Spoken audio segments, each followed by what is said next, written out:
Mayo in the west of Ireland, on the shores of Lough Conn. This is my family home. I'm the 13th generation of my family here. We'll bring you in the house in a couple of minutes, but we'll just talk about the grounds and that.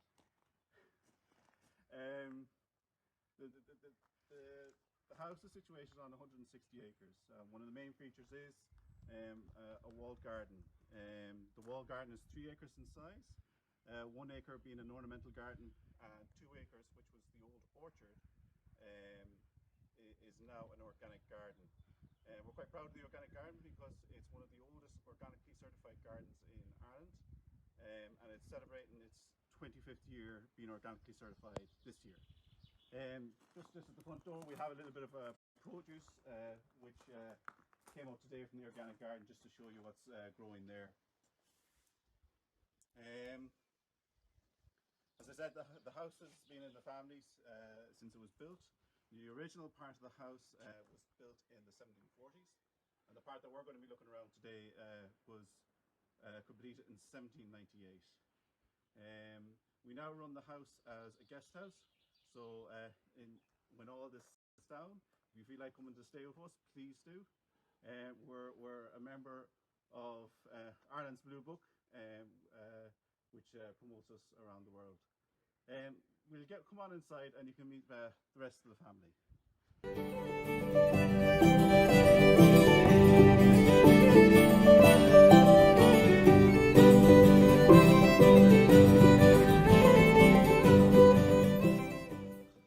Welcome again to our family home.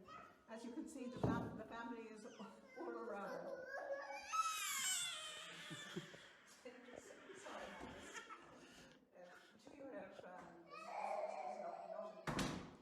So, as well as being our family home, this is a house of architectural and historical interest. It has been described indeed as the last great house of North Mayo. Now, in fact, as great houses go, it's quite modest, but it does have interesting architectural features, and it does still contain a collection of portraits, furniture, and family memorabilia. So there's lots of stories to tell. We're standing in the front hall, and here's a portrait of Sir Audley Mervyn, one of our ancestors. He was a speaker in the Irish House of Commons in the 1650s. And now we can go through into the drawing room.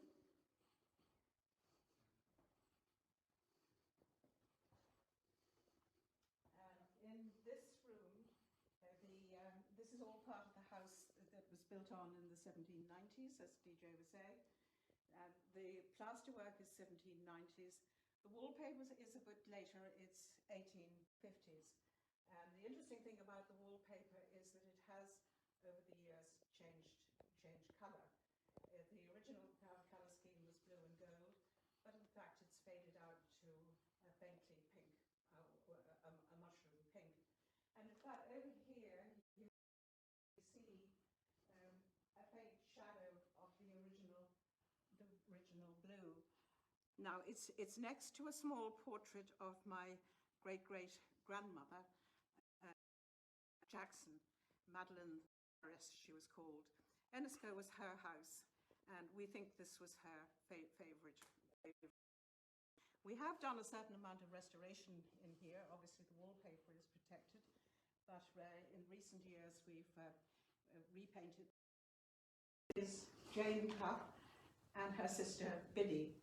Jane actually married George Jackson of Enniscoe and would have lived in this house in the 1790s. Biddy, we are told, never married, and we are also told that she was very fond of whiskey, horses and men, but we were never told in what order that was. On the end wall here are some paintings by my mother. My mother was an artist. She trained in Dublin in the 1930s, and there are some of her early pictures there.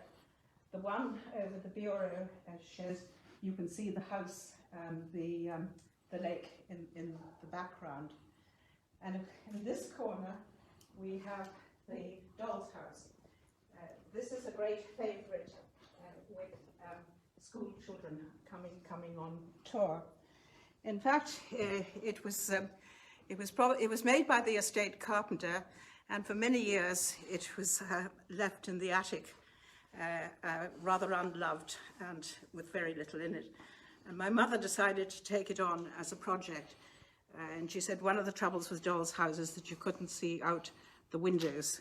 So she got some windows cut and she painted the scenery behind there. And then she furnished it and made the figures. Now I can take you through this way and give you a glimpse of the older house. Looking out of the drawing room into the staircase hall. And looking through there, you can see the fanlight of the 1740 house. It's actually been moved back. It would originally have been here. You can see the thickness of the outside wall of the old house, and the fanlight would have been there. But looking around here, you can see the main architectural feature of the house, which is the staircase twisting up to the landing. It's actually built against the outside wall of the old house, and you can also see the dome and plasterwork up above. Now, through this door, I'll bring you back to the front hall. We've done a little tour around, and here is my daughter-in-law, Colette, and Fern, who's now looking much happier. So I'll say goodbye to you, and Colette perhaps could take over. Will I take Fern? Maybe she might have to go kick. Do you want to go to Bernie? Hi, my name's Colette, and this is Fern Madeline, who is absolutely fine now. She's named after her 4 times great grandmother, and I suppose one of the questions that people asked was about what's it like to live in a historic house, as somebody who moved into one.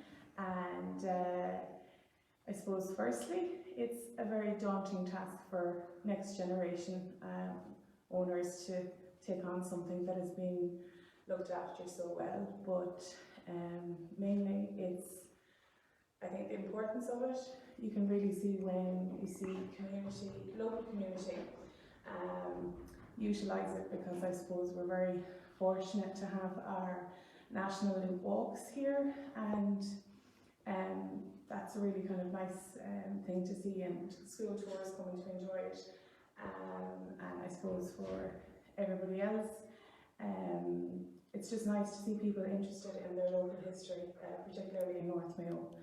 And I don't know, it's just really, it's a different pace of life when you're living here. We're very fortunate to have really nice parklands, and it's a great place for somebody to grow up. But I think I've been told to finish off. What was I going to say? Mainly, would like to thank the European Historic Houses and the Historic Houses of Ireland for this opportunity. And we are going to, I think, Henrik in Finland, Malmgard Estate next. So thanks everybody for tuning in, and I hope you've enjoyed a very short snippet of what we have here in North Mayo, and come see us and enjoy all the historic houses in KHH. Thanks a minute.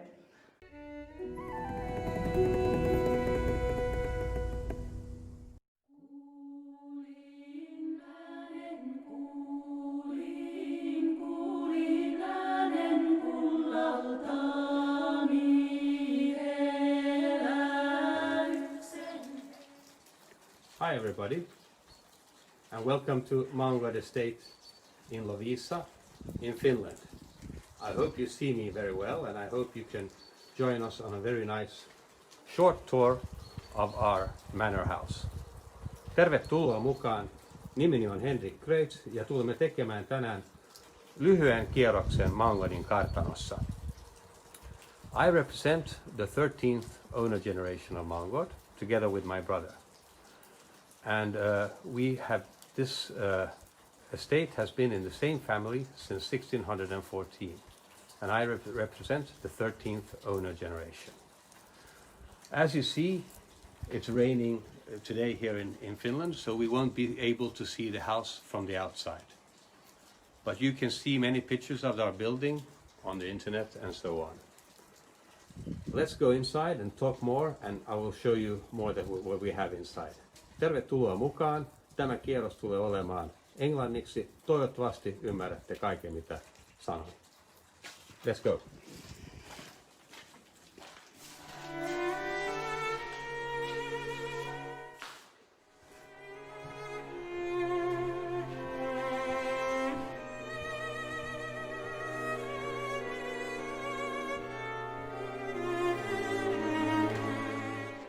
Now we're inside the manor house of Malmgard Estate.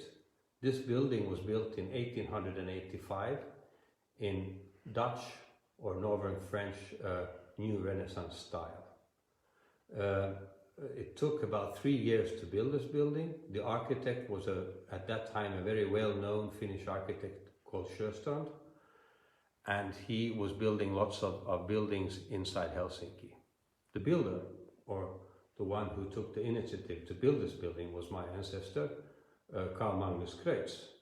He was then the governor in Western Finland, and also very close to the empire, to the Tsar Alexander II. This was a time when Finland was a part of the Russian Empire. As you see, we have paintings in the roof. We have paintings in all of our roofs, and these are all original, painted in the late 19th century. And we are trying to keep them in as good shape as possible.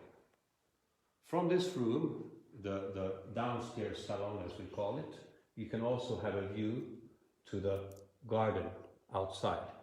Let's go and look at the garden.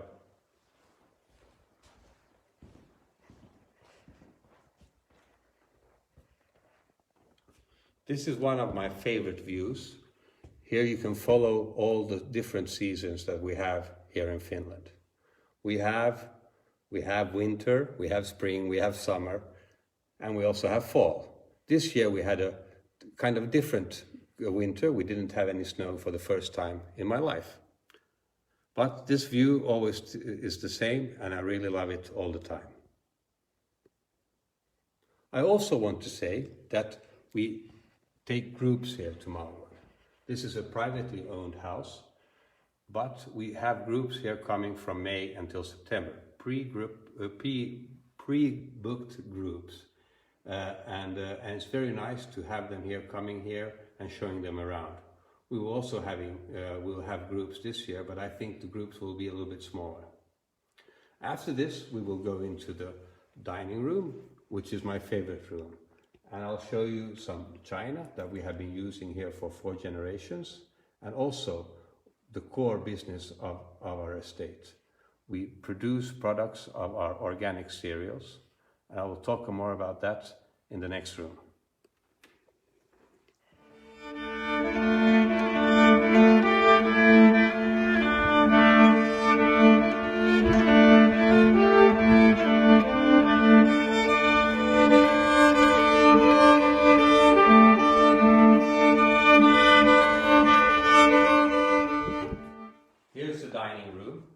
In Baroque style, and here is where we always celebrate our Christmas, Easter, New Year, and so on. It's absolutely my favorite room, and I love being here with my family and my friends and so on. It's a great room, and it's very intimate, and with food there is a lot of love and so on. So this is absolutely my favorite room. Here are some china from 4 different generations. We can look at them here.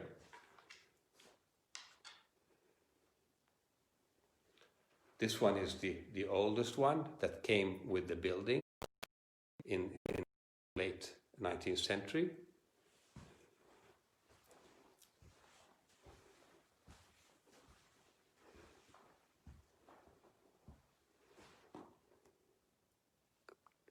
And this one here, the last one here, is my absolutely favorite china. It's the wedding china from my grandparents, wedding china from my grandparents from 1939. And on the next table, we have the products that we produce here at Malmgard. In 1995, we went over to organic farming. We have about 500 hectares of farming land, and we decided at the same time to start producing different kinds of products from these cereals. And it turned out to be a very, very nice thing. And with the products, we have also an estate shop where we sell these things. The estate shop turned here 15 years, and we also, 12 years ago, we also started a brewery producing beers of these cereals that we have on the grounds, on the fields. So all of these products come from Malmgard, and it's very nice, and it's very locally produced, and we have lots of people coming here just for the products. And we get lots of help from our customers also to get new ideas what to produce. So we listen very carefully to what people want, and that's how we go on. After this, we will go upstairs, and I'll show you the upper salon. And I hope I still have some time left. I don't know. Maybe my cameraman knows, but I guess that we don't have so much time. But let's go up. I go up first. Yeah, let's take a view here of our game corridor. Here you see a white-tailed deer. In Finland, we have lots of wild-tailed deer and moose. And also, this is what we hunt during the season.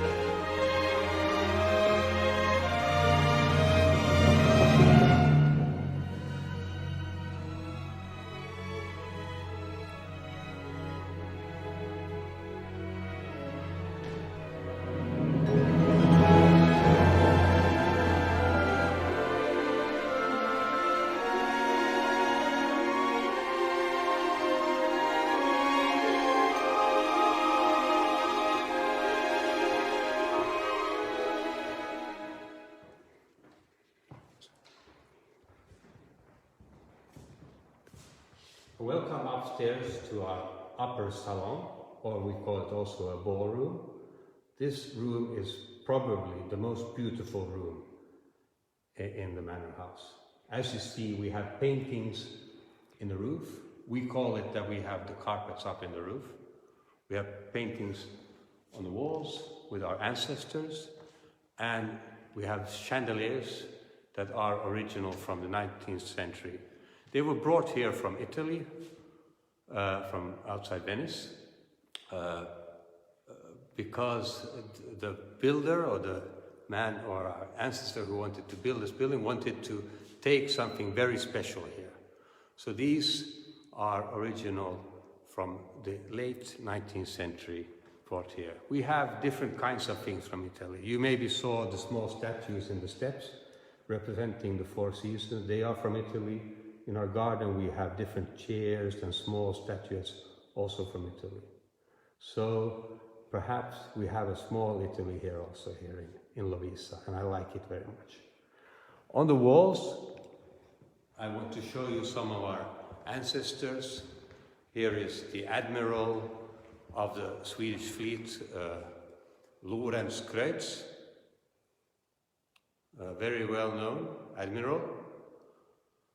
And next to him, we have the ambassador of Sweden in Paris and Madrid, Gustav Philip Kreutz, living in the late 17th century. On the walls, we have more of my great-grandfathers. Next to him, we also have Carl Magnus Kreutz, who built the building, and my grandmother, and my grandfather. This is, we have many portraits of different people here, of course, of my relatives. And if you want to join us on a real tour of this manor building, you perhaps have to come here to Finland and get the feeling how it feels. At these times I know it's a little bit difficult, but I hope that someday we will open the borders again and we can travel around in Europe as we did before. And then you can visit us and come and see and get the feeling of how it is to be here up in the north in Scandinavia or in the Nordic countries. I will still show you a couple of rooms you will get a little peek of the rooms before we go over to Francesca in Italy. But before that, I will show you the rooms, and I beg you to still stay on this page, because you will see lots of fine things from Italy after a while. So don't go away from this page. We will look at some pictures here before, some rooms here, and then we will go.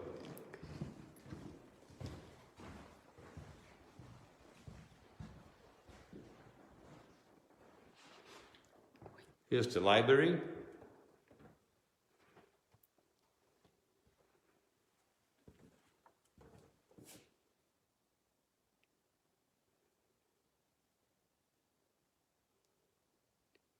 And we'll still show you here.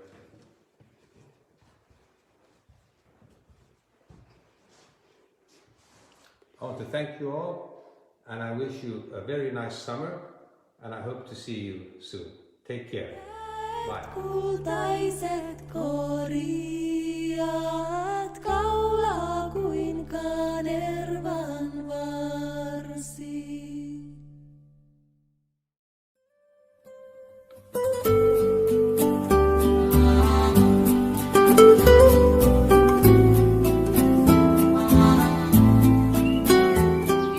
I'm Francesca di Thiene, and now we are in the north of Italy. We are in Thiene, 20 kilometers from Vicenza and 80 kilometers from Venice. We are in the castle of my family. Buonasera a tutti, sono Francesca di Thiene, siamo in Veneto, 20 km da Vicenza e 80 km da Venezia. Siamo nel castello della mia famiglia. First, I would like to thank the European Historic Association for this opportunity, and also in Italy we have a very big network, ADSI, l'Associazione Dimore Storiche Italiana, a big network of more than 4,000 houses. We are in the territory where the famous architect Andrea Palladio designed villas for the most important Venetian families, and villas now known all over the world. Here we are in front of a very well preserved example of a pre-Palladian villa, commissioned by Porto family in mid-16th century, and then passed down through inherited to my family till today. It's a typical Venetian architecture. You can see the 5 windows on the main floor. You can see the Gothic windows, the Venetian chimneys on the top. It was built in a transition period, so we still have the crenellated walls, you can see over there, but we can still have the towers, but we don't have any defensive purpose. Instead, it was built to be a very elegant residence, summer residence, and a warehouse where to store crops, goods, and wheat. Recently, we restored the 2 side towers. We restored plasters, shutters, the roof, and also frescoes. The castle was completely decorated outside. At the end of the live, I'm going to show you some frescoes on the east facade. In this live, I would like to show you as much as possible. So let's go. We are going to start from the stable.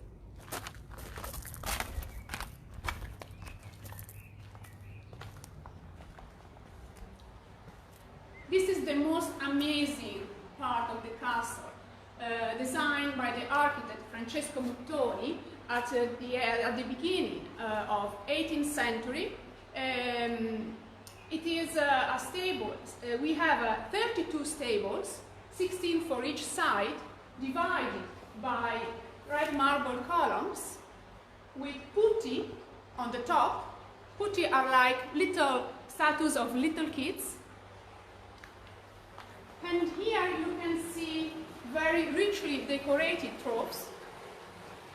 And the floor was specifically designed so the horse couldn't slip. In fact, is bush hammer everywhere. On the central part of the floor, red and white stone design a very elegant chain link motif. If you come with me,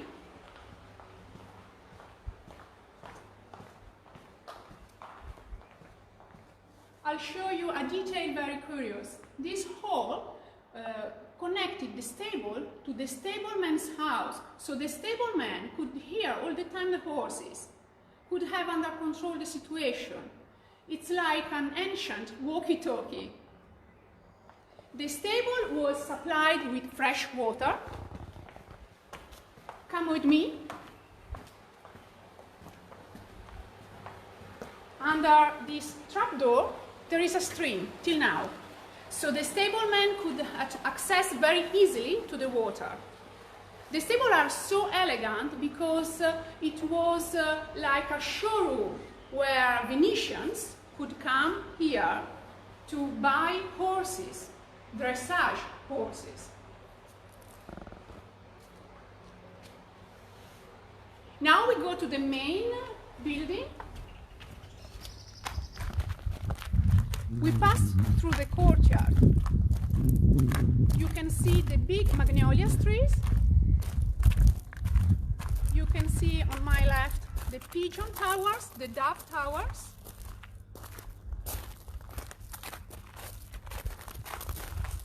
And we are going to the loggia.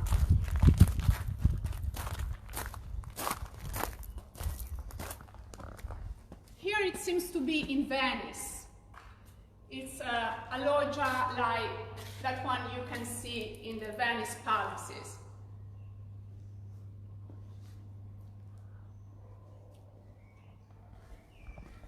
We are going upstairs now.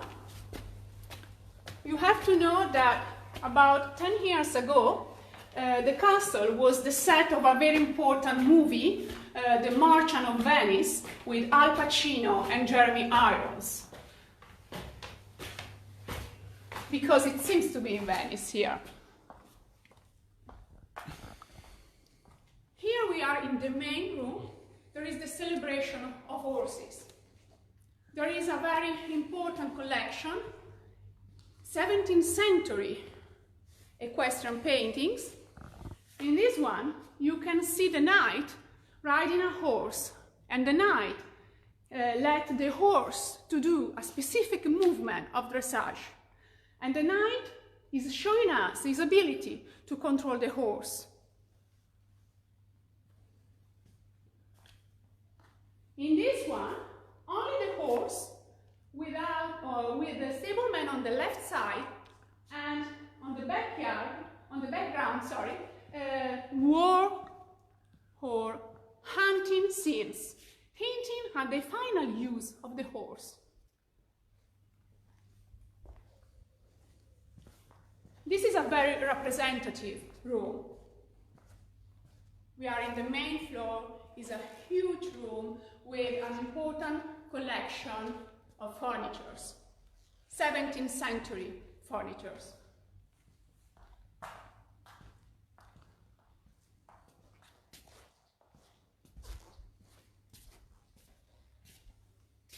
Now we are in the most private rooms. Usually we open this side for special groups and schools. Kids are really interested in the private life in the past. So we set a lot of accessories, pochettes, corsets, hats, umbrellas.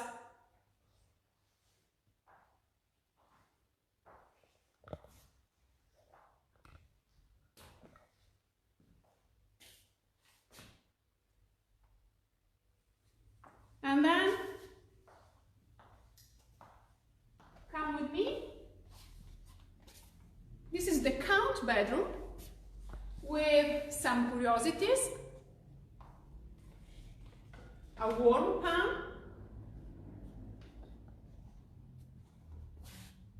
pan here, a commode, an ancient bidet, and an interesting table chest.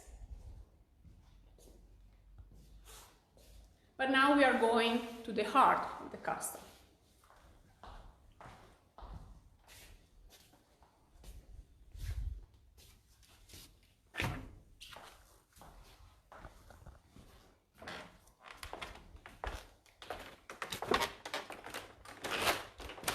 This is the archive, the room I love the most. Thousands and thousands of documents starting from 12th century till today, and more than 500 drawings. 3 years ago, thanks to a bank financing, we could start a very important project with an extraordinary team, a project of conservation, study, digitization, and networking of a part of this archive. Also, we created a card game to approach the youngest to the old world of the archive. A very interesting project. We could also restore some maps, some drawings, and here I prepare some so you can see them. They are documents really important for historians and researchers because they are important to know the story of our territory.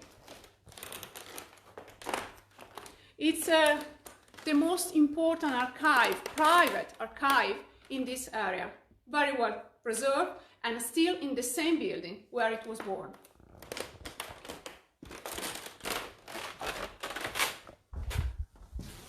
Come with me, we pass again through the gallery.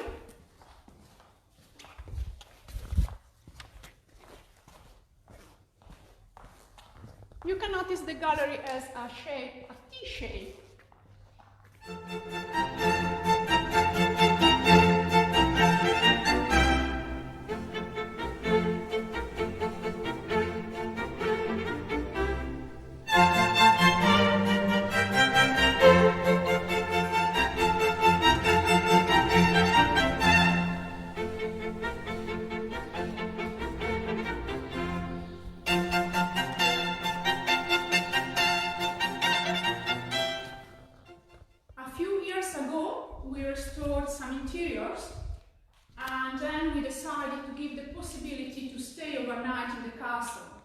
So now we have an apartment for 8 people with 4 bedrooms. So if you want, we can host you. You can stay here overnight and you can really feel the history. There are original furnitures, original decoration, and I can guarantee the presence of the ghost. I'm joking. Anyway, I don't sleep here alone, absolutely. Usually it's an apartment really appreciated. It's very big and it is in the heart of the castle.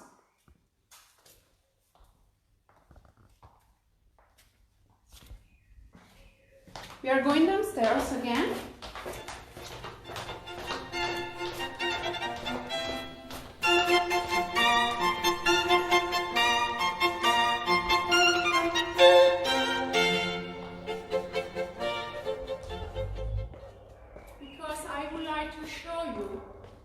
The fireplace room.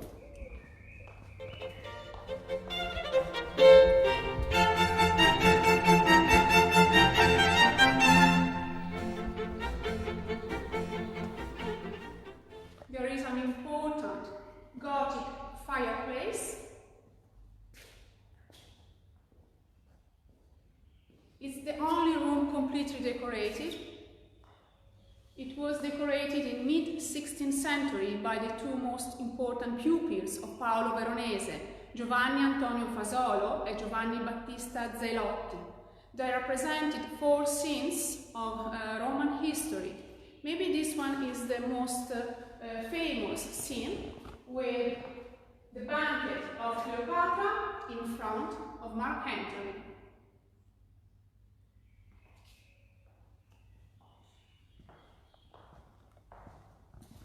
I would like to leave you with a quick view of the historic park.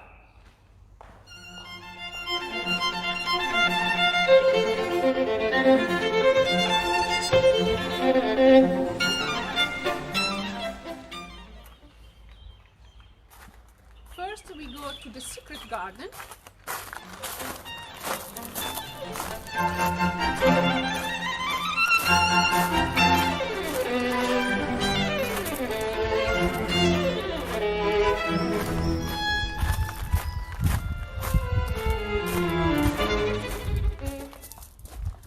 Because from here you can see the frescoes I told you at the beginning. So 4 huge knights and 2 big horses. This is the facade people can see from the street. So we are very proud we are very proud because we restored a part that people can see from the street. So it's important for the town also.